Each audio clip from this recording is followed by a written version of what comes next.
वबरकातुहू। भाइयों, क्या हाल चाल हैं? ठीक हैं? उम्मीद करता हूँ आप तमाम अहबाब खैरियत से होंगे। अल्लाह ताला तमाम को अपने हिफ्ज़ व अमान में रखे, आमीन सुम्मा आमीन। तो भाइयों, आज मुफसदात नमाज के मुतल्लिक़ अर्ज़ करते हैं, यानी वो उमूर जिनके करने से नमाज टूट जाती है, नमाज को दोबारा पढ़ना ज़रूरी होता है। सबसे पहले ये याद रखें कि नमाज में कसदन या सहवन, यानी जानबूझकर या भूल कर कलाम करना, बातचीत करना, या ज़बान के साथ सलाम करना या सलाम का जवाब देना, इससे नमाज फासिद हो जाती है, नमाज टूट जाती है। ऐसे ही जब किसी को छींक आई हो तो जवाब में नमाजी ने यरहमुकल्लाह कहा, या कोई खुशी की खबर सुनकर अल्हम्दुलिल्लाह नमाज में पढ़ा, या शैतान का ज़िक्र सुनकर नमाज में उस पर लानत भेजी, तो इन सब सूरतों में नमाज फासिद हो जाएगी, नमाज टूट जाएगी।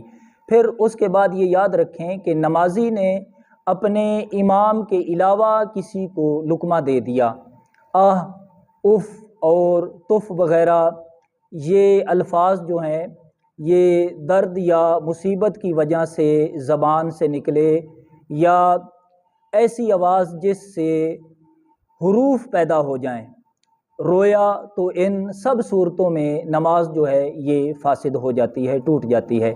ये याद रखें कि नमाज में सिर्फ रोना और चीज़ है, यानी आंसू निकलें और हुरूफ पैदा ना हो, आवाज़ निकले हुरूफ पैदा ना हो, तो ऐसी सूरत में कोई हर्ज नहीं है। अगर हुरूफ पैदा हो गए तो नमाज जो है वो टूट जाएगी। इसी तरह ही मरीज़ की ज़ुबान से बेख्तियार आह और उफ़ वग़ैरह, या छींक और खांसी, या इसी तरह जिमाई या डिकार वग़ैरह, ये जितने हुरूफ हैं ये मजबूराना तौर पे निकले तो याद रखें इन सूरतों में नमाज फासिद नहीं होगी। उसके बाद ये याद रखें कि नमाज के अंदर खाना पीना मुतलकन नमाज को तोड़ देता है, नमाज को फासिद कर देता है। खा आदमी जानबूझ कर खाए या भूल कर खाए, थोड़ा हो या ज़्यादा। हाँ, ये बात याद रखें कि अगर तिल के बराबर कोई चीज़ बगैर चबाए निगल ली तो ये याद रखें। इसके अलावा ये जो चीज़ें हैं, अगर बगैर चबाए कोई भी चीज़ है निगल ली, या इसी तरह कोई कतरा जो है मुंह में गिरा उसको निगल लिया, तो इन सूरतों में नमाज फासिद हो जाएगी।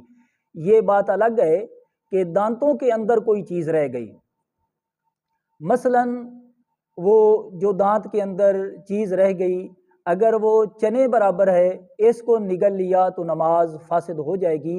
अगर चने से कम है तो इस सूरत में नमाज फासिद नहीं होगी।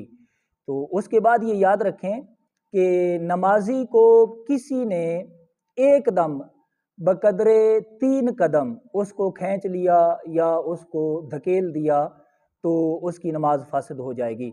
ये एक ऐसा मसला है, ये जो मैं आगे अर्ज़ करने लगा हूँ, ये याद रखें, ये मसला है, ये एक फ़र्ज़ी सूरत है। असल मकसद मसला बताना है, वो ये है कि औरत नमाज में थी, मर्द ने अगर औरत का बोसा ले लिया शहवत के साथ, या उसके बदन को हाथ लगा लिया शहवत के साथ, तो नमाज फासिद हो जाएगी। ये एक मसला समझाना मकसद था। फिर इसके अलावा ये याद रखें कि अगर मर्द नमाज में था, औरत ने ऐसा अमल किया, तो नमाज फासिद नहीं होगी, इसलिए जब तक मर्द को शहवत ना हो नमाज फासिद नहीं होती। फिर उसके बाद किबला की तरफ से मुंह फेरना, और फिर पे दर पे, यानी लगातार अपने जिस्म के किसी हिस्से से 3 बाल उखेड़ना, और इसी तरह एक रुकन में 3 बार खुजाना।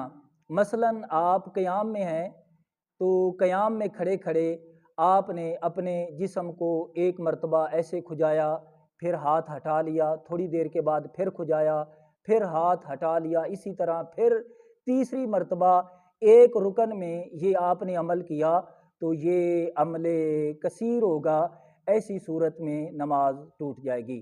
پھر اس کے علاوہ یہ یاد رکھیں کہ عمل کثیر جو ہے، عمل کثیر یہ ہے کہ کوئی آدمی دور سے دیکھے کہ یہ نماز نہیں پڑھ رہا، نمازی کوئی ایسا عمل کر رہا ہے، دور سے دیکھنے والا یہ سمجھ رہا ہے کہ یہ نماز نہیں پڑھ رہا، تو ایسی صورت میں یہ نماز آدمی کی فاسد ہو جائے گی، اس کو عمل کثیر بولتے ہیں۔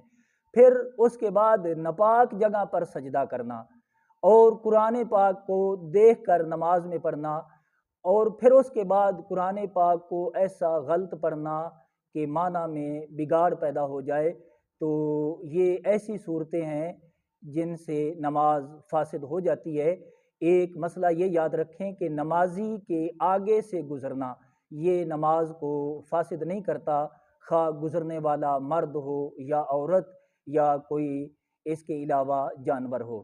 اللہ کے حضور دعا ہے یہ یاد رکھیں کہ یہ ایسی صورتیں ہیں، یہ ایسے امور ہیں جن کے کرنے سے نماز فاسد ہو جاتی ہے۔ اللہ کے حضور دعا ہے اللہ تعالی ہمیں سمجھنے اور عمل کی توفیق عطا فرمائے، آمین بجاہ النبی الامین۔